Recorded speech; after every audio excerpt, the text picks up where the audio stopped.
अब वो सोच रहे होंगे कि ये क्या दिखा रहा है इकबाल भाई। दोस्तों ये है कपास की बीज, और इसको हम पानी में भिगो के रखते हैं। फिर जब बच जाती है ना, दिन टाइम जितना मतलब रख भी पानी पिलाते हैं, जब बच जाती है तो क्योंकि इसे गीला करते हैं, अगर गीला ना करें तो फिर ये जो है ना पैदा नहीं होती सही।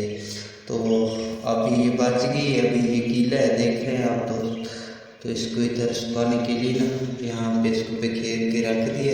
सुबह फिर इसको जो है ना और तकरीबन नमाज टाइम इंशाल्लाह फिर इसे भिगोएंगे। फिर तकरीबन 9-10 बजे फिर इसे दोबारा लगा देंगे। शुएब, शुएब को बुला रहा हूँ। और तो शुएब मोटरसाइकिल चाचा अकबर लगा। शुएब को बुला रहा हूँ, सामने खड़ा कि बाइक लेके वो कह रहा है चाचू बिलाल लेके गया घर के बाइक लेके, और मैं किसी काम के सिलसिले जा रहा हूँ। तो शुएब भी कह रहे हैं कि बाइक जो है ना चाचू बिलाल लेके गए।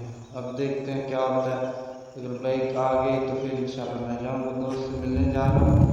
तो व्लॉग भी लाजमी होता है, यूट्यूब पे पुलिस ही है, अगर व्लॉग नहीं तो इनकम नहीं, तो व्लॉग बाद में बनाना पड़ता है।